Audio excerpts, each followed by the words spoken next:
The sound of glass shattering against the wall above her head had become so familiar that Beatrice Sullivan no longer flinched when it happened, though her heart still hammered against her ribs like a trapped bird. She kept her eyes down as she swept the broken pieces into the dustpan, her movements quick and practiced, trying to make herself as small and invisible as possible in the cramped kitchen of the boarding house. It was 1876 in Santa Fe, New Mexico Territory, and Beatrice had been working at Mrs. Hutchinson's establishment for 3 years now, ever since she turned 18 and had nowhere else to go. The woman who ran the place had a tongue sharp enough to cut leather and a disposition that made rattlesnakes seem friendly by comparison. Beatrice. The screech came from the dining room, and Beatrice felt her stomach clench. "Get in here, you worthless girl." She set down the dustpan and hurried through the doorway, keeping her gaze fixed on the worn floorboards. Mrs. Hutchinson stood with her arms crossed over her considerable bosom, her face red and blotchy with rage. 3 boarders sat at the long table, their breakfast plates before them, looking uncomfortable at the scene unfolding. "Yes, madam," Beatrice said quietly, her voice barely above a whisper. "You call this coffee? My dishwater has more flavor. Are you trying to poison my guests?" Mrs. Hutchinson grabbed the tin cup from the table and threw the contents at Beatrice's feet. The hot liquid splashed against her worn boots and the hem of her faded gray dress. "Make it again. And this time, try not to be completely useless." "Yes, madam," Beatrice repeated, the words automatic, meaningless. She had heard worse. Much worse. Her name, when Mrs. Hutchinson spoke it, always sounded like a curse, something dirty and shameful. Before this, there had been the orphanage where the matrons had used her name like a weapon. And before that, scattered memories of her mother's boyfriend, the way he would spit her name before his hand connected with her mother's face, before they both died of fever when Beatrice was 12. She had never heard her own name spoken with anything but contempt, anger, or indifference. Sometimes she wondered if the problem was the name itself, or if it was something broken deep inside her that made people say it that way. Beatrice retreated to the kitchen and set about making fresh coffee with trembling hands. She had saved almost nothing in 3 years. Mrs. Hutchinson charged her for room and board, for broken dishes even when they slipped from Beatrice's hands because she was so tired she could barely stand, for imagined infractions and real ones alike. There was never anything left over, no possibility of escape, no hope of anything different. The morning dragged on with its usual litany of abuse. By noon, Beatrice's arms ached from scrubbing laundry in the yard behind the boarding house, and she had a new bruise forming on her shoulder where Mrs. Hutchinson had shoved her into the door frame. She was hanging sheets on the line when she heard the commotion from the front of the house. Curious despite herself, Beatrice made her way around the building, staying close to the wall. A crowd had gathered in the dusty street, and she could see a wagon laden with furs and supplies.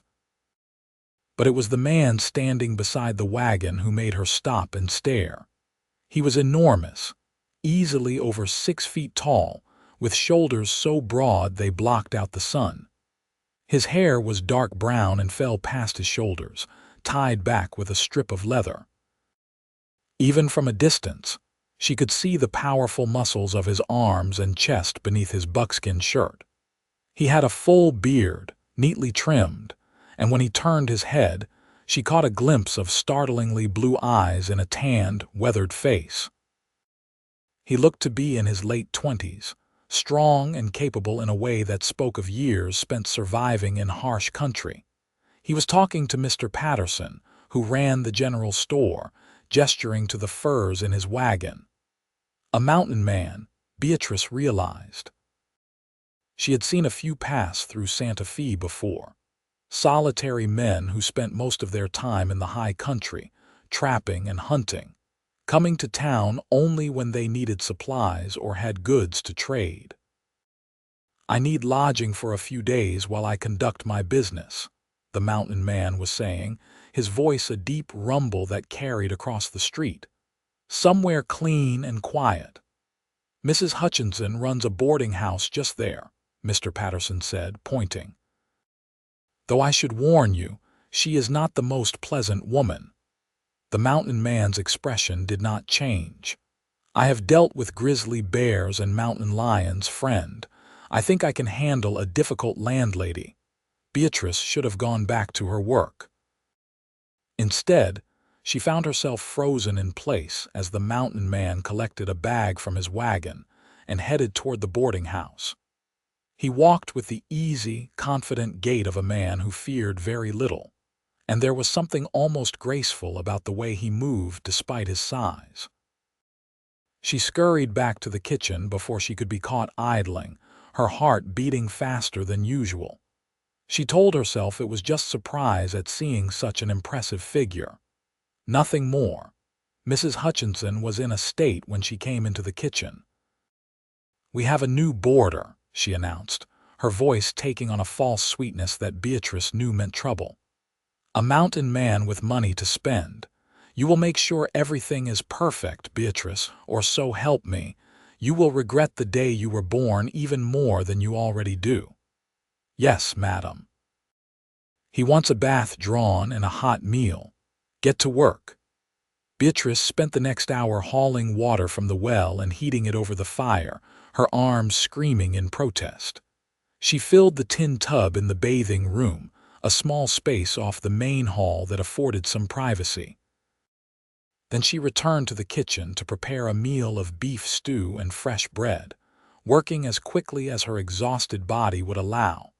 She was setting the bread on the table when the mountain man emerged from the bathing room, his hair still damp.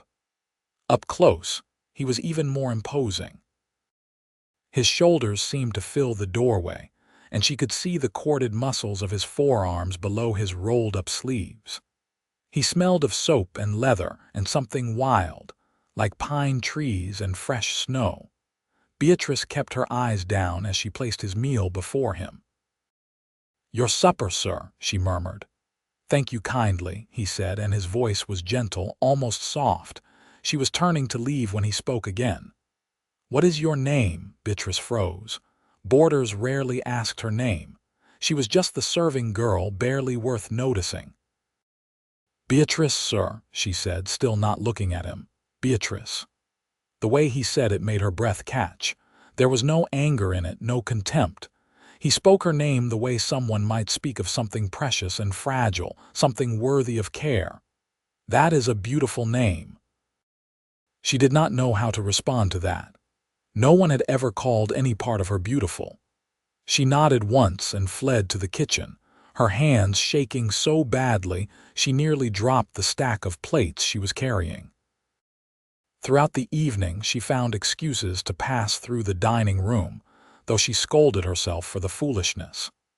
The mountain man ate his meal with evident appreciation, and when she cleared his plate, he thanked her again, his blue eyes meeting hers for just a moment. There was something in his gaze, a kindness that she had not seen directed at her in so long that she had almost forgotten what it looked like. That night, lying on her narrow cot in the tiny room off the kitchen, Beatrice could not stop thinking about the way he had said her name. Beatrice. Like it meant something. Like she meant something. She told herself not to be ridiculous. He was just passing through, and she was nobody, nothing. In a few days, he would be gone, back to his mountains and his solitary life, and she would still be here, trapped in this endless cycle of abuse and exhaustion. But for the first time in longer than she could remember, a tiny spark of something that might have been hope flickered in her chest. The next morning, Beatrice rose before dawn as always, stoking the fire and preparing breakfast for the boarders. Her body ached from yesterday's work, and the bruise on her shoulder had darkened to a deep purple. She moved carefully, trying not to jar it. The mountain man was the first to arrive for breakfast. He took a seat at the table and nodded to her. "Good morning, Beatrice." There it was again, that gentle way of speaking her name. She felt her cheeks warm. "Good morning, sir. Coffee, please. And my name is Ryder Jackson." "No need to call me sir." "Yes, sir. I mean yes, Mr. Jackson." "Just Ryder," he said, and there was the hint of a smile in his voice. "I am not much for formality." She poured his coffee, her hands steadier than they had been yesterday, and set a plate of eggs and bacon before him. As she turned away, she felt his eyes on her, not in the way some men looked at her, with hunger or contempt, but with something else. Curiosity, perhaps, or concern. Mrs. Hutchinson swept into the room like a bad storm, her eyes immediately finding fault. "Beatrice, you have tracked mud across my clean floor. Get a rag and clean it up this instant." Beatrice looked down at her boots. There was no mud. The floor was as clean as it ever was, but she knew better than to argue. "Yes, madam. And when you are done with that, the windows need washing. And the beds need changing. And I swear if I find one more thing out of place, you will be sleeping in the stable." "That seems harsh for a bit of mud," Ryder said, his voice still calm but with an edge to it now. "If there even is any mud which I do not see." Mrs. Hutchinson turned her glare on him. "How I manage my help is none of your concern, Mr. Jackson." "Perhaps not, but I have always believed in treating folks with a measure of decency, especially those who work hard." He took a sip of his coffee, his eyes never leaving Mrs. Hutchinson's face. "This is excellent coffee, by the way. Best I have had in months." Beatrice stood frozen, hardly daring to breathe. No one had ever defended her before. No one had ever stood up to Mrs. Hutchinson on her behalf. The older woman's face turned an alarming shade of red, but she seemed at a loss for words. Finally, she spun on her heel and marched out of the room, muttering under her breath about ungrateful boarders. Beatrice stared at Ryder, shock rendering her speechless. He met her gaze and his expression softened. "You should not let her speak to you that way." "I have nowhere else to go," Beatrice heard herself say, then immediately wished she could take the words back. She should not be speaking so freely to a boarder. It could get her in even more trouble. But Ryder just nodded slowly. "I have known a lot of trapped things in my time in the mountains. It is a hard way to live." He did not push her to say more, and after a moment she retreated to the kitchen, her heart pounding. She did not understand this man.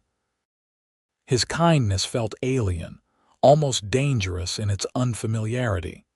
She was afraid to trust it, afraid that it would be snatched away, leaving her more bereft than before.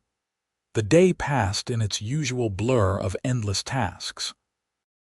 Beatrice washed windows, changed beds, scrubbed floors, prepared lunch and then dinner, and endured Mrs. Hutchinson's constant stream of criticism. But now there was something different. Now, when she served meals, Ryder was there, and each time he thanked her, his voice warm and genuine. "This is mighty fine stew, Beatrice," he said at dinner. "You are an excellent cook." She mumbled her thanks and hurried away, but the compliment glowed inside her like a candle in the dark. That evening, after the dishes were washed and put away, Mrs. Hutchinson called Beatrice into the parlor. The older woman stood with her arms crossed, her mouth pressed into a thin, angry line. "You are making a spectacle of yourself," she hissed, "fluttering around Mr. Jackson like some cheap saloon girl. It is disgusting." "I am not. I am just doing my work, madam. Do not lie to me." "I see the way you look at him. A man like that would never look twice at something like you. You are plain and stupid and worthless. The sooner you understand that, the better." Each word was a familiar blow, but somehow they hurt less than they used to. Because she had heard her name spoken differently, because someone had called her cooking excellent, because for the first time in her life, someone had looked at her like she might actually be worth something. "Yes, madam," she said, but the words were hollow. Mrs. Hutchinson's eyes narrowed. "Get out of my sight, and tomorrow you will scrub the front steps until they shine." Beatrice escaped to her room and sank onto her cot, trembling. She should not let herself feel hope. Hope was dangerous. Hope led to disappointment and pain, but it was already too late. The seed had been planted, and she could not seem to make it stop growing. The next morning, Beatrice was on her knees scrubbing the front steps when Ryder emerged from the boarding house. He paused, looking down at her. "That seems like punishment work," he observed. Beatrice kept scrubbing. "Just regular work, sir, Mr. Jackson. I mean Ryder." He crouched down beside her, bringing himself closer to her level. This close, she could see the small scars on his hands, evidence of a hard life lived outdoors. "Beatrice, look at me." She did, reluctantly, and found herself caught in the blue depths of his eyes. "You do not deserve to be treated this way," he said, his voice low and earnest. "You know that, do you not?" She shook her head. "You do not understand. I am lucky to have a place here, without Mrs. Hutchinson. I would be on the streets. There are other jobs, other places. Not for someone like me. I have no education, no skills beyond cleaning and cooking, no references. Mrs. Hutchinson makes sure everyone knows I am worthless." Ryder's jaw tightened. "You are not worthless, Beatrice." "Far from it." The way he said her name again, so soft and certain, made her chest ache. She wanted to believe him. She wanted it so badly that it frightened her.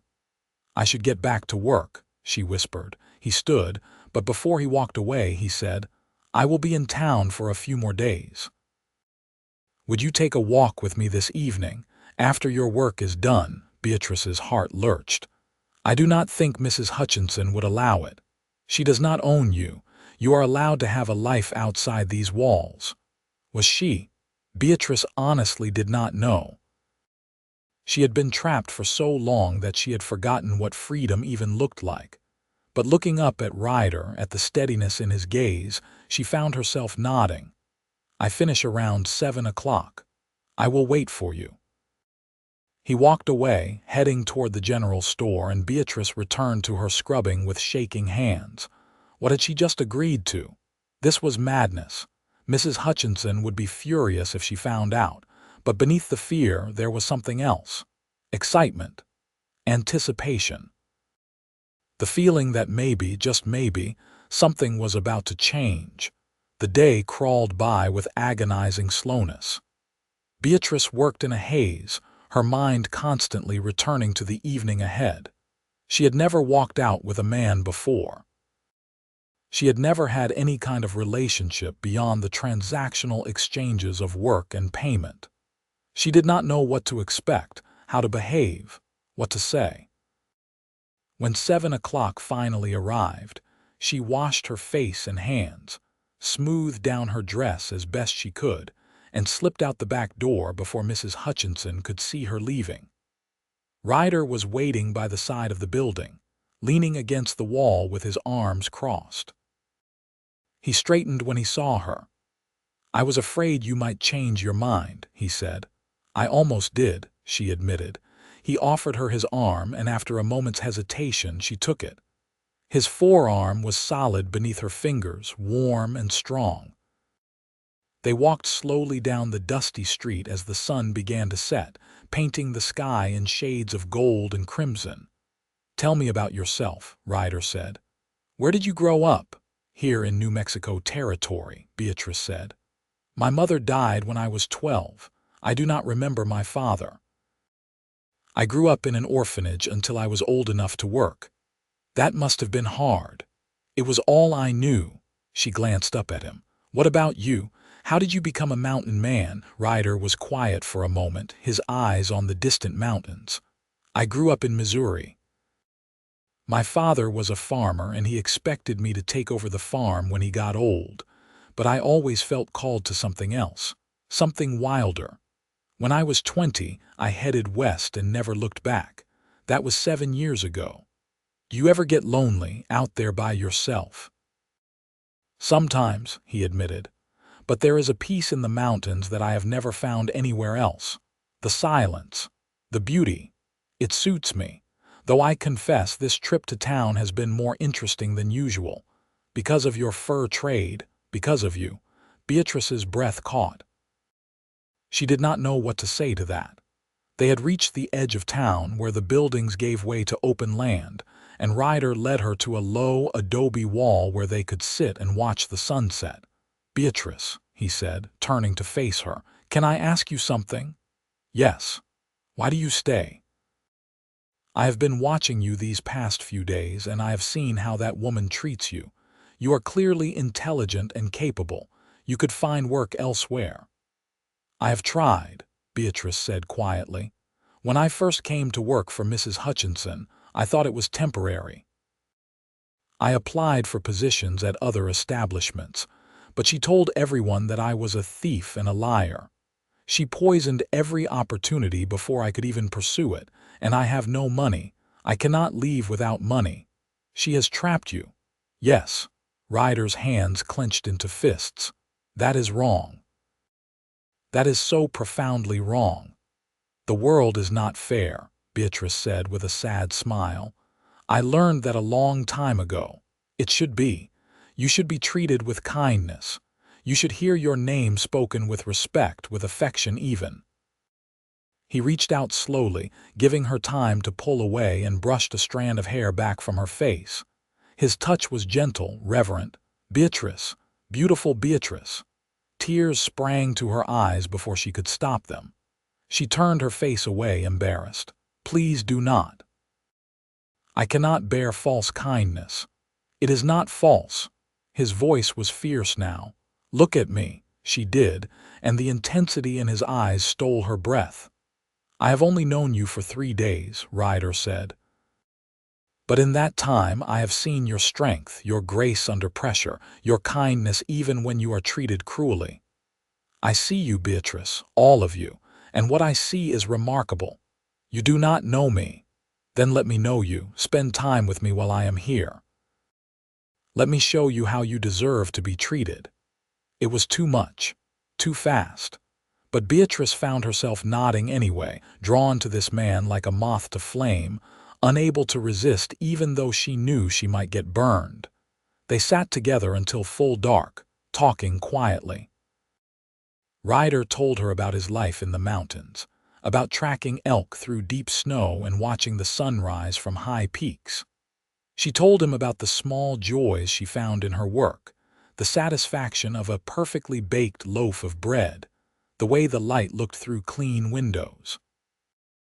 When they finally returned to the boarding house, Ryder walked her to the back door. "Can I see you again tomorrow?" he asked. "Yes," Beatrice said, and was rewarded with a smile that transformed his entire face. She slipped inside and made her way to her room, her heart singing. She lay awake for hours, reliving every moment, every word. For the first time in her life she felt seen, valued. It was a heady, terrifying feeling. The next morning Mrs. Hutchinson was in a foul mood. "Where were you last night?" she demanded as Beatrice prepared breakfast. "I went for a walk, madam. A walk. With that mountain man, I suppose." Beatrice said nothing, which was answer enough. "You are making a fool of yourself," Mrs. Hutchinson spat. "He is using you for entertainment while he is stuck in this town. Men like that do not have honorable intentions toward girls like you. You do not know him. And you do. You think 3 days makes you an expert on his character." Mrs. Hutchinson laughed, a harsh, ugly sound. "Mark my words, girl, he will leave and you will be right back where you started. Only then you will have a broken heart to go with your miserable existence." The words planted seeds of doubt that Beatrice tried desperately to ignore. Was Mrs. Hutchinson right? Was Ryder just bored, amusing himself with her before moving on? But then she remembered the way he had said her name, the gentleness in his touch, and she pushed the doubts away. Over the next several days, a pattern emerged. Beatrice worked from dawn until evening, enduring Mrs. Hutchinson's increasingly vicious attacks. And each evening, Ryder waited for her, and they walked together, talking and slowly learning each other.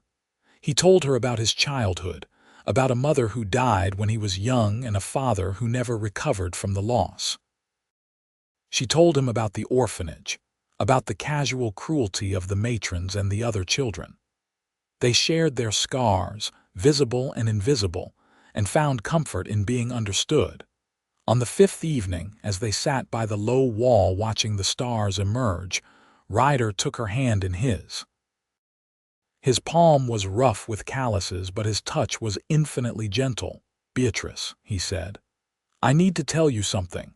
Her heart sank. This was it. He was leaving. Mrs. Hutchinson had been right.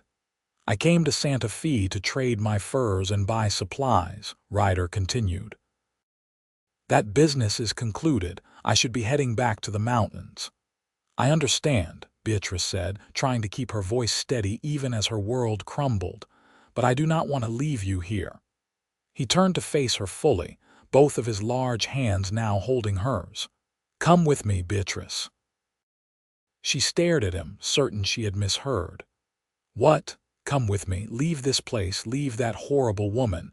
You do not belong here, trapped and miserable. Come to the mountains with me." "I cannot. I have no money, no supplies, nothing. I have enough for both of us." "Beatrice, I know this is sudden. I know we have only known each other for less than a week, but I have never felt this way about anyone.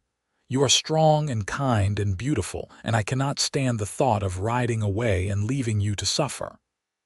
His blue eyes were bright with emotion. "I am asking you to take a chance, to trust me, to build a life with me. You are asking me to marry you." Beatrice could barely form the words. "Yes, if you will have me. I know I cannot offer you much. My cabin is small and simple. The life is hard. But I swear to you, Beatrice, I will spend every day trying to make you happy. I will speak your name with love. I will never raise my hand to you or my voice in anger. I will protect you and provide for you and cherish you. Say yes. Please say yes." Beatrice felt like she was standing on the edge of a cliff. Behind her was everything she knew, the familiar horror of her life with Mrs. Hutchinson. Before her was the unknown, terrifying and thrilling in equal measure. But Ryder was there, solid and steady, offering her his hand. "Yes," she whispered. "Yes, I will marry you." The smile that broke across Ryder's face was like the sun coming out. He pulled her into his arms, and she went willingly, resting her head against his broad chest and listening to the steady thump of his heart. His arms came around her, strong and warm, and for the first time in her life, Beatrice felt truly safe. "We will leave tomorrow," Ryder said into her hair. "Early, before that woman wakes up. Can you be ready? I have nothing to pack. I own nothing but the dress I am wearing. Then I will buy you what you need. Clothes, boots, whatever you require." He pulled back to look at her. "We will need to find a preacher before we go. I meant what I said. I want to marry you properly. Tomorrow, if you are willing, unless you want to wait." "No," Beatrice said quickly. "No, I do not want to wait. I am afraid if we wait, something will happen, that this will all turn out to be a dream." "It is real," Ryder assured her. "I am real. This is happening, Beatrice. You are going to be my wife. My wife." The words sent a shiver of joy and fear through her. She had never imagined this for herself, never dared to hope for anything beyond survival. And now this man, this strong, kind man, was offering her everything. They stayed out later than usual that night, making plans. Ryder would collect his wagon and horses early in the morning. Beatrice would slip out with her few possessions, such as they were. They would find Father Martinez at the church and ask him to perform a quick ceremony. Then they would leave Santa Fe behind forever. When Beatrice finally returned to the boarding house, she was surprised to find Mrs. Hutchinson waiting up for her. The older woman stood in the kitchen, her face twisted with rage. "Where have you been?" she demanded. "Walking with Ryder," Beatrice said. She felt different now, stronger somehow. She was leaving. This woman had no more power over her. How dare you? How dare you neglect your duties to go gallivanting around with that man? My duties are done. I finished all my work before I left. You will pay for this insolence. Mrs. Hutchinson advanced on her, and Beatrice saw her hand raised to strike. But before the blow could land, the door flew open and Ryder filled the frame. He must have followed her back to make sure she got inside safely. "Touch her," he said, his voice deadly quiet, "and I will have the sheriff here so fast your head will spin. Beatrice is under my protection now, Mrs." Hutchinson's hand fell. "She owes me. She is contracted to work here. Show me this contract." Ryder stepped into the room and Mrs. Hutchinson took an involuntary step backward. He was not threatening exactly, but his sheer size and presence were intimidating. "Or admit that you have been keeping her here through lies and manipulation. Get out of my house, happily, and Beatrice is coming with me right now." "Now," Beatrice said. "Now," Ryder confirmed. He turned to her. "Get whatever you want to take. We are not spending another night under this roof." Beatrice did not need to be told twice. She ran to her small room and grabbed the only other dress she owned and her mother's Bible, the sole possession she had from her old life. When she emerged, Ryder was still facing down Mrs. Hutchinson. "You are making a mistake," the older woman hissed at Beatrice. "He will abandon you. You will end up worse off than you are now." "I do not think that is possible," Beatrice said. "Goodbye, Mrs. Hutchinson." She took Ryder's offered arm and walked out of the boarding house without looking back. The night air was cool and clean, and she felt like she could breathe properly for the first time in years. "We will get a room at the hotel for tonight," Ryder said. "Separate rooms," he added quickly. "I meant what I said about doing this properly." The hotel was the nicest building in Santa Fe, and Beatrice had never been inside. The clerk looked at them with curiosity but asked no questions when Ryder paid for 2 rooms. Ryder walked Beatrice to her door. "Get some rest," he said. "Tomorrow is going to be a big day." "Ryder," Beatrice said, catching his hand before he could leave. "Thank you for everything, for seeing me when I was invisible, for speaking my name kindly, for saving me." He lifted her hand to his lips and kissed her knuckles, a gesture so tender it made her eyes sting with tears. "You saved yourself, Beatrice. You had the courage to say yes. I am just grateful you chose me." Beatrice slept better that night than she had in years, despite her excitement. When she woke, the sun was just beginning to rise, painting her room in soft gold light. She washed and dressed in her cleanest dress, which was not saying much, and met Ryder in the hotel lobby. He looked at her like she was the most beautiful thing he had ever seen, and she felt beautiful under his gaze. They went first to the general store, where Ryder bought her a new dress of deep blue cotton, sturdy leather boots, a warm coat, and various other necessities. The store owner, Mr. Patterson, packaged everything up with a knowing smile. "Congratulations," he said. "I had a feeling something was brewing between you two." From there, they went to the church. Father Martinez was an elderly man with kind eyes who asked no awkward questions about their hasty wedding. He simply invited them into the small chapel and called his housekeeper to serve as a witness. The ceremony was brief and simple. Beatrice barely heard the words. She was too focused on Ryder, on the way he looked at her as he said his vows, on the feeling of his hand holding hers. When Father Martinez pronounced them husband and wife, Ryder cupped her face in his large hands and kissed her gently, reverently, and Beatrice felt something inside her that had been frozen for years finally begin to thaw. "Hello, wife," Ryder said softly when they broke apart. "Hello, husband," Beatrice replied, testing out the word. It felt strange and wonderful on her tongue. They left Santa Fe less than an hour later, Ryder's wagon loaded with supplies, and Beatrice sitting beside him on the bench seat. As the town disappeared behind them and the mountains rose ahead, Beatrice felt a weight lifting from her shoulders. She was leaving behind everything she had known, but she was not afraid. She was with Ryder, and Ryder made her feel like she could do anything. The journey into the mountains took 3 days. They traveled slowly, camping each night under the stars. Ryder was patient with Beatrice, showing her how to set up camp, how to cook over an open fire, how to read the signs of the wilderness around them. At night he held her in their bedroll, both of them wrapped together for warmth, and whispered to her about the life they would build. "My cabin is in a valley," he told her. "There is a stream nearby full of trout. The hunting is good. In the summer, wildflowers cover the meadows. It is beautiful, Beatrice. I think you will love it." "I am sure I will," she said.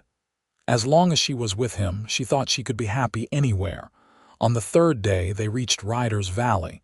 He had not exaggerated its beauty. The cabin was indeed small, just one large room with a sleeping loft, but it was well built and cozy. The stream sparkled in the sunlight and the mountains rose protectively on all sides. "Welcome home," Ryder said, lifting Beatrice down from the wagon. "Home." Beatrice looked around at the wild, beautiful place and felt something settle in her chest. Yes, this was home. They spent the next few weeks settling in.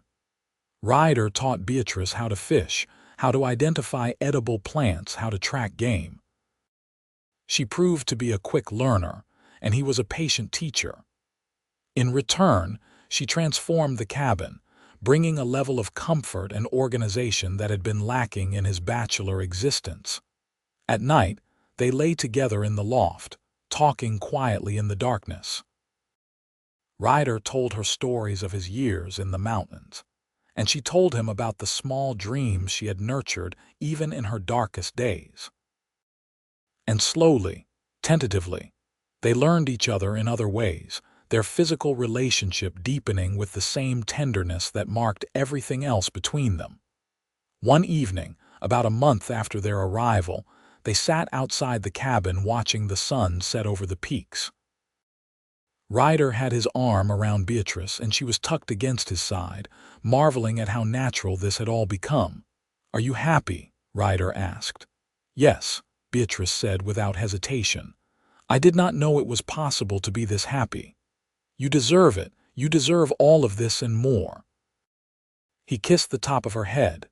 "Beatrice, my beautiful, strong Beatrice." She smiled, leaning into him. She had heard her name spoken kindly so many times now, in so many different tones. Ryder said it with love when he woke her in the morning. He said it with passion when they lay together at night. He said it with pride when she mastered a new skill. He said it with tenderness when she was sad or afraid, but most of all he said it with certainty. Like her name was not a curse or a burden, but a gift. Like she was worthy of being called by it, worthy of being seen and known and loved. And slowly, day by day, Beatrice began to believe it. As summer gave way to fall, their life in the valley fell into a comfortable rhythm. Ryder spent his days hunting and trapping, preparing for the winter. Beatrice tended their small garden, preserved food, and continued learning the skills she would need to thrive in this wild place. They worked side by side, partners in every sense of the word. One afternoon, Beatrice was washing clothes in the stream when she heard Ryder shout. She dropped the shirt she was scrubbing and ran toward the sound, her heart pounding. She found him near the edge of the woods, standing over what looked like a bundle of fur. "What is it?" she asked, coming to his side. "Bear cub," Ryder said grimly, "orphaned by the looks of it. Still young enough that it cannot survive on its own." Beatrice looked down at the small creature. It was crying, a pitiful sound that tugged at her heart. "What will happen to it? It will die without its mother." "Can we help it?" Ryder looked at her in surprise. "You want to try to raise a bear cub?" I know what it is like to be orphaned and alone, Beatrice said softly. If we can help, should we not try? Ryder studied her for a long moment, then smiled. All right, we can try, but if the mother shows up, we are getting out of the way fast. They brought the cub back to the cabin, and Beatrice fed it milk from a bottle Ryder fashioned. The cub, which she named Honey for its golden brown fur, thrived under their care. It followed Beatrice around like a puppy, and even Ryder grew fond of the creature. You have a gift, he told Beatrice one evening as they watched Honey tumble around the clearing in front of the cabin. Everything you touch becomes better. This place was just a shelter before you came. Now it is a home. You did the same for me, Beatrice said. I was just surviving before. Now I am living. As winter approached, they worked tirelessly to prepare. Ryder brought in a steady supply of meat, which Beatrice smoked and preserved. They stocked the cabin with firewood and supplies. Honey grew larger and stronger, and when the first snow fell, Ryder built an enclosure for the young bear to den in. The winter was harsh, but Beatrice found she did not mind. The cabin was warm, and she was with Ryder. They spent the long, dark evenings by the fire, reading from the few books Ryder owned or just talking. Sometimes Ryder would play his harmonica, and Beatrice would sing along, her voice soft and unsure at first but growing stronger with his encouragement. You have a beautiful voice, he told her. I love hearing you sing. My mother used to sing to me, Beatrice said, surprised by the memory. I had forgotten that. Tell me about her. Beatrice thought back to those early, hazy years. She was sad a lot, tired, but she loved me. I know she did. She used to call me her little bee because Beatrice has bee in it. She said I was her sweet thing. She was right. Ryder pulled her into his lap, wrapping his arms around her. You are the sweetest thing I have ever known. Beatrice rested her head against his chest. I wish she could have met you. I wish she could have known that I ended up all right. Maybe she does know. Maybe she is watching over you and smiling because you are finally happy. It was a comforting thought. Beatrice let herself believe it. Spring came slowly to the mountains, but when it arrived, it was glorious. The snow melted, the meadows burst into bloom, and Honey emerged from hibernation bigger and more rambunctious than ever. Ryder decided it was time to set the bear free. It is old enough now to survive on its own, he explained to Beatrice. Keeping it any longer would not be fair to it. Beatrice knew he was right, but that did not make it any easier. She had grown attached to the silly, affectionate creature. Still, she helped Ryder lead Honey deep into the forest and watched as the young bear ambled off into the trees, pausing once to look back at them before disappearing. We did a good thing, Ryder said, taking her hand. I know. It still hurts, though. That is how you know you loved it. If it did not hurt to say goodbye, the love would not have been real. As they walked back to the cabin, Beatrice realized something. I am not afraid anymore, she said. Ryder looked at her. Afraid of what? Of you leaving? Of this all being taken away? For so long I was waiting for something terrible to happen, but I think I finally believe that this is real, that you really love me, that I get to keep this. You do, Ryder said fervently. He stopped walking and turned to face her, his hands on her shoulders. Beatrice, I will love you until the day I die, and even then I think my soul will still be calling your name. She rose up on her toes and kissed him, pouring all her love and gratitude into it. When they broke apart, they were both breathing hard. Let us go home, Ryder said, his voice rough with emotion. That spring and summer were the happiest of Beatrice's life. She had never known that existence could be so sweet, so full of simple joys. She learned to ride the horse Ryder bought her, a gentle mare named Willow. She perfected her fishing technique until she could provide for the table as well as Ryder could. She planted a larger garden and spent hours tending it, finding deep satisfaction in nurturing growing things. And through it all, there was Ryder. Constant, steady, loving Ryder. He never stopped treating her with gentleness and respect. He never stopped saying her name like it was something precious. He never stopped looking at her like she was a miracle he could not quite believe. In late summer, Beatrice realized her monthly courses had not come. At first, she thought it was just the change in lifestyle, the physical demands of mountain living affecting her body. But as the weeks passed and other signs emerged, she began to suspect the truth. She told Ryder one evening as they sat by the stream, watching the water flow past. "I think I am with child," she said quietly. Ryder went very still. Then he turned to look at her, his eyes wide. "Truly, I believe so. It is still early, but the signs are there." For a moment he said nothing, and Beatrice felt a flicker of fear. They had never discussed children. What if he did not want this? But then a smile spread across his face, so bright and joyful that it erased all her doubts. "A baby," he said wonderingly. "We are going to have a baby. Are you happy about it?" "Happy," Ryder laughed and pulled her into his arms. "Beatrice, I am overjoyed." Terrified but overjoyed. He placed a hand gently on her still flat stomach. "Our child, a piece of you and me together. There is nothing that could make me happier." They spent the rest of the evening making plans, dreaming about the future. Ryder worried about Beatrice, about the lack of a doctor nearby, but she assured him that women had been having babies in remote places for all of time. They would manage. As fall arrived again, Ryder threw himself into preparing for the baby's arrival.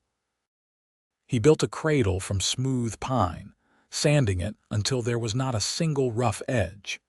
He bought soft cloth from a trading post several days' journey away, and Beatrice sewed tiny gowns and blankets. They were both nervous, but they were also excited. Beatrice's body changed, growing round with their child. Ryder was endlessly fascinated by it, his large hands gentle as he felt the baby move. "Strong," he would say with pride, "just like the mother."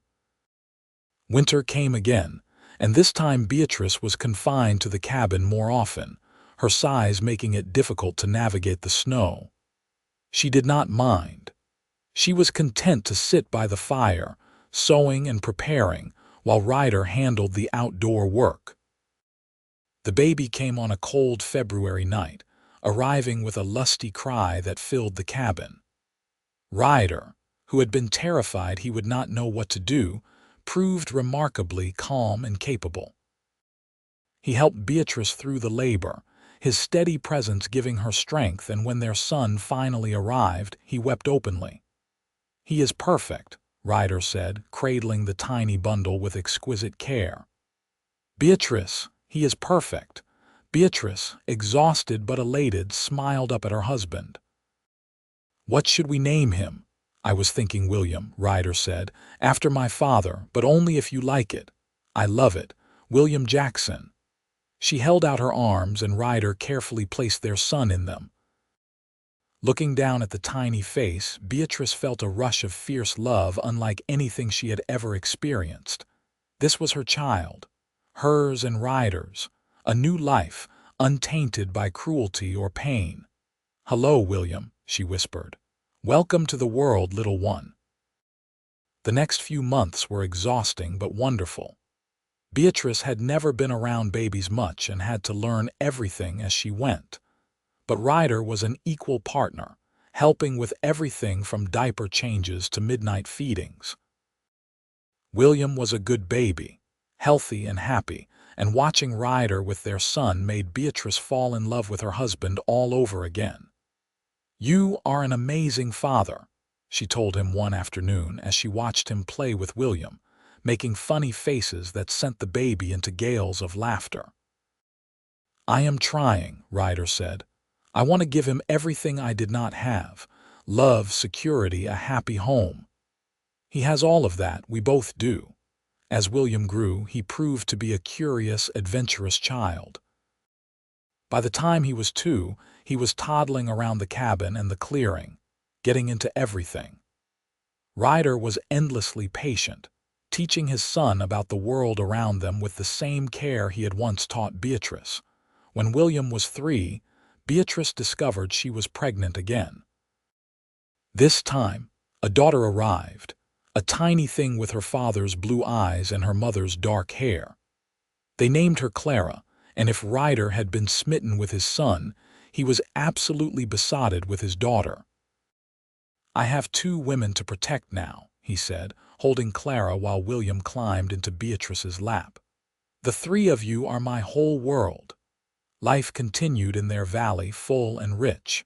The children grew, and Beatrice and Ryder grew with them. They faced challenges, of course. There were hard winters and lean times. There were illnesses and injuries.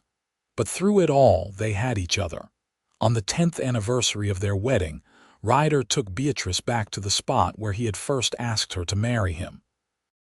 The children were with a trapper friend who occasionally visited, giving them a rare day alone. "Do you have any regrets?" Ryder asked as they sat together, watching the sun set just as they had all those years ago. Beatrice thought about it. She thought about the scared, beaten-down girl she had been, who had never heard her own name spoken with kindness. She thought about everything that had happened since, all the joy and love and growth. "Not a single one," she said. "You gave me a life I never dreamed was possible." "You gave me the same," Ryder said. He took her hand, his thumb rubbing over the simple gold band he had placed there 10 years ago. "Do you remember the first time I said your name? Of course. You said it was beautiful. It is, but not as beautiful as the woman who bears it." He turned to face her fully. "Beatrice, my wife, my love, my whole heart, thank you for saying yes all those years ago. Thank you for trusting me. Thank you for building this life with me." "Thank you for seeing me when I was invisible," Beatrice replied, tears shining in her eyes. "Thank you for speaking my name kindly until I believed I deserved kindness. Thank you for loving me." They kissed as the sun sank below the mountains, 2 people who had found each other against all odds and built something beautiful together. The years continued to pass. William grew tall and strong like his father, with the same gentle spirit. Clara was a whirlwind of energy and mischief, keeping them all on their toes. When William was 10 and Clara 7, Beatrice gave birth to twin boys, Robert and James. The cabin, which had once seemed spacious, was now full to bursting with life and laughter. Ryder proved to be as devoted to his children as he was to Beatrice. He taught the boys to hunt and track and survive in the wilderness. He taught Clara the same things, refusing to limit her because of her gender. And he taught all of them the most important lesson, how to treat others with kindness and respect. "Your mother is the strongest person I know," he told them often. "She survived things that would have broken most people. She built a good life from nothing. You should all aspire to be half as strong as she is." Beatrice would protest when she heard him say such things, but Ryder was insistent. "It is the truth. They should know it." As the children grew older, they began to ask questions about their parents' past. Beatrice and Ryder answered honestly, though they softened the harshest details. The children needed to understand that life was not always easy, but they also needed to know that hardship did not have to define a person. "You were a servant?" William asked once, his young face troubled. "I was," Beatrice confirmed, "and I was treated very poorly. But Father saved you." "He helped me save myself," Beatrice corrected gently. "He showed me that I deserved better and gave me the courage to choose a different path, but ultimately I was the one who had to walk it." "You are brave," Clara declared, "braver than anyone." Beatrice smiled and pulled her daughter close. "We are all brave in our own ways, you just have to find yours." When William was 18, a young woman came into his life and Beatrice watched with joy as her son fell in love. The girl, Sarah, was kind and spirited, and she reminded Beatrice a little of herself at that age, though Sarah had none of Beatrice's painful history. "He is so young," Ryder said, watching William and Sarah together. "We were young once too," Beatrice reminded him. "And look how well that turned out." Ryder smiled and pulled her close. They were in their early 40s now, showing the signs of a life lived hard but well. Ryder's hair was streaked with gray, and there were lines around Beatrice's eyes. But when they looked at each other, they still saw the people they had been that first week in Santa Fe, young and hopeful and falling in love. William and Sarah married the following spring in a simple ceremony much like the one Beatrice and Ryder had shared. They built their own cabin in a valley nearby, close enough to visit but far enough to have their own space. 2 years later, they gave Beatrice and Ryder their first grandchild, a daughter named Beatrice in honor of her grandmother. "She is beautiful," Beatrice said, holding the baby and marveling at the tiny fingers and toes. "Just perfect." Ryder stood beside her, his arm around her shoulders. "Little Beatrice. The name suits her." "I never thought I would hear my name spoken in love," Beatrice said quietly. "And now there is another Beatrice who will grow up surrounded by it, who will never doubt that she is cherished." "That is your legacy," Ryder said. "Not just your children and grandchildren, but the love you have spread, the kindness you have shown. You took your pain and turned it into something beautiful." As Beatrice looked down at her granddaughter, she felt the truth of his words. She had come so far from that terrified girl in the boarding house. She had built a life full of love and meaning. And it had all started with one man speaking her name with kindness. Clara married at 19 to a trapper she met at a trading post. The twins, Robert and James, showed no signs of settling down, content to roam the mountains and hunt and live wild. Beatrice worried about them, but Ryder assured her they were fine. "They are living the life they want," he said. "They are happy. That is all we can ask." As Beatrice and Ryder moved into their 50s, they began to slow down. The physical demands of mountain life were harder now. But they had their children and grandchildren to help. And the valley that had once been home to just Ryder now hosted several families, all connected by blood and love.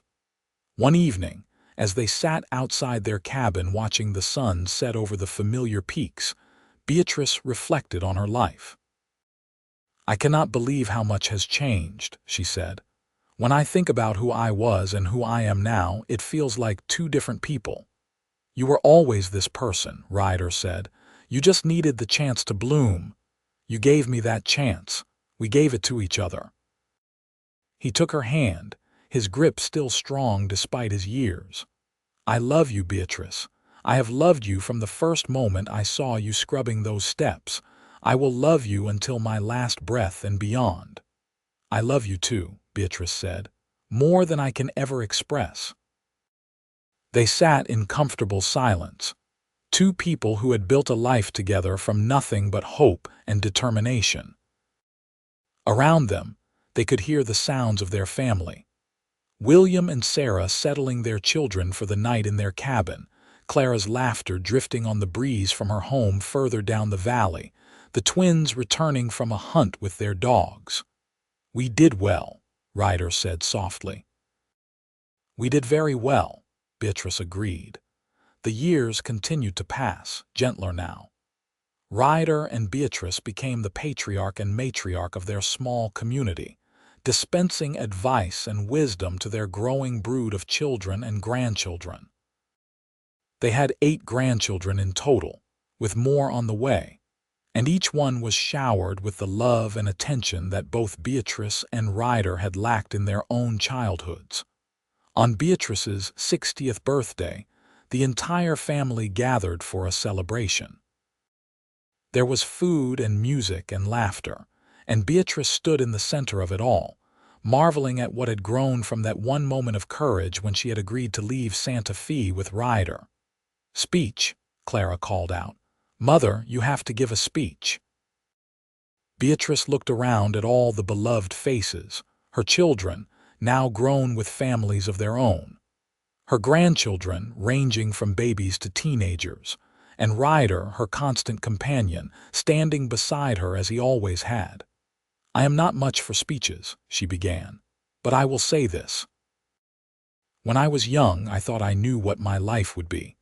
I thought I would live and die in service, invisible and unloved. But then I met your father, your grandfather, and everything changed. He taught me that I deserved kindness, that I deserved love, and together we built all of this."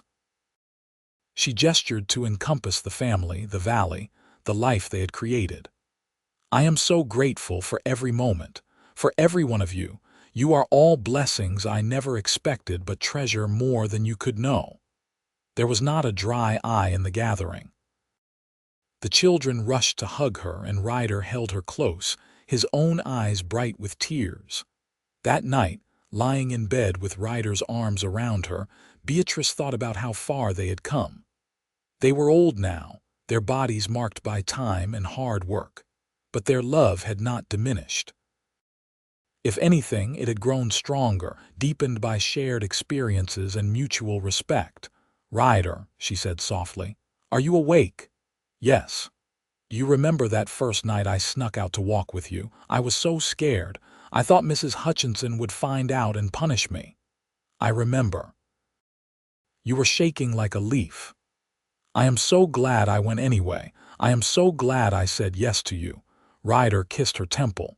"So am I. Best decision I ever made, asking you to come with me. Best decision I ever made, agreeing to it." They lay together in the darkness, listening to the familiar sounds of the night. The wind in the trees, the distant cry of an owl, the creek babbling over stones. It was the same symphony they had been falling asleep to for over 30 years, and it never got old. As they moved into their 60s, Ryder's health began to decline. It was nothing dramatic, just the slow wearing down that came with age and a hard life. His joints ached, and he tired more easily. Beatrice did what she could to ease his discomfort, brewing teas and making poultices, but she knew she could not stop time. "I am not ready," she told him one day when he was having a particularly bad spell. "I am not ready to lose you." "You are not going to lose me anytime soon," Ryder assured her. "I am too stubborn to go anywhere. I still have years of watching our family grow." He was right. Though he was not as spry as he once was, Ryder continued to be a vital part of their community. He taught his grandsons to trap and hunt, passed on his knowledge of the wilderness, and served as a wise counselor to anyone who needed advice. Beatrice, too, remained active. She helped deliver babies, tended to the sick, and served as a teacher to the younger children. Her cooking was legendary, and family gatherings always featured her famous stew and fresh bread. On their 40th wedding anniversary, the family threw them a massive celebration. People came from all over, including some of Ryder's old trapper friends and families who had settled in nearby valleys. It was a testament to the life they had built, the community they had fostered. 40 years, Ryder marveled as they danced slowly in front of the fire. He was not as graceful as he once was, but Beatrice did not care. She was just happy to be in his arms. 40 years, she echoed, and I would gladly do 40 more. "Let us see if we can manage it," Ryder said with a smile. They made it to 45 years, then 46. On a crisp autumn day in their 47th year of marriage, Ryder suffered a heart attack while out checking his traps. William found him and brought him home, and the family gathered around. Ryder knew he was dying. Beatrice could see it in his eyes, in the way he looked at each of their children and grandchildren as if memorizing their faces. That night, when it was just the two of them, he took her hand. "Beatrice," he said, his voice weak but still holding that same gentleness it always had. "My beautiful Beatrice, do not," she said, tears streaming down her face, Do not say goodbye. I have to, love, my time is coming. He squeezed her hand. You gave me the best life, the very best life. I have no regrets, none. I cannot do this without you. Yes, you can. You are the strongest person I know. You will grieve, but you will go on, for our children, for our grandchildren, for yourself. He touched her face, his hand trembling. Promise me you will keep living, keep loving. I promise, Beatrice whispered, though it felt like the words were being torn from her chest. I love you. I have loved you from the first moment. I will love you in whatever comes next.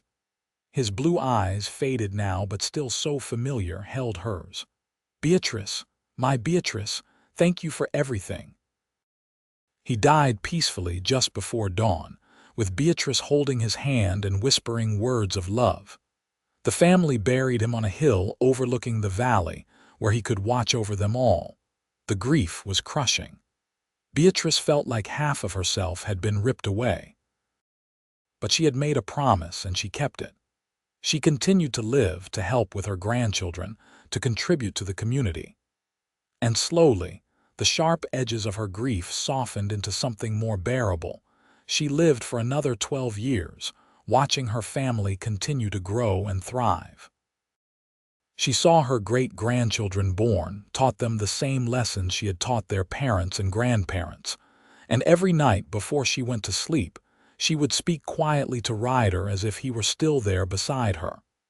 I miss you, she would say, but I am still here. Still living the life we built. I hope you are proud. She died peacefully in her sleep at the age of 79, surrounded by family. Her last words were Ryder's name, spoken with love. They buried her beside Ryder on the hill, and the entire community turned out to pay their respects. Her children and grandchildren spoke of her strength, her kindness, her capacity for love. They spoke of how she had overcome a painful past to build something beautiful. They spoke of how she and Ryder had created not just a family but a legacy. And on her gravestone, beneath her name and the years of her life, they carved a simple phrase. She was greatly loved, and loved greatly in return. The valley that Beatrice and Ryder had made their home continued to thrive for generations. Their descendants carried on their values, treating each other and those around them with the same kindness and respect that had defined their grandparents' marriage.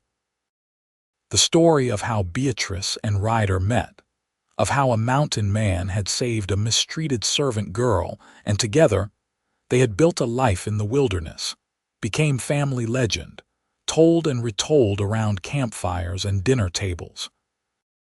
And in every retelling, the storyteller would mention how Ryder had been the first to speak Beatrice's name with kindness, how he had said it soft and gentle until she finally believed she deserved such tenderness.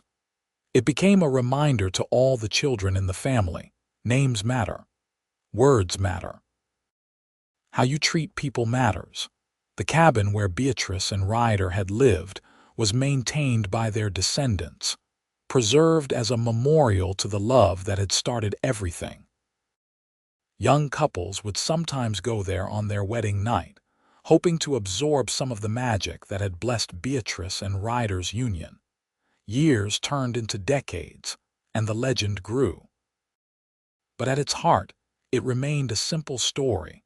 A woman who had never known kindness met a man who saw her worth. Together, they chose love over fear, hope over despair. They built a life that became a family, that became a community, that became a legacy.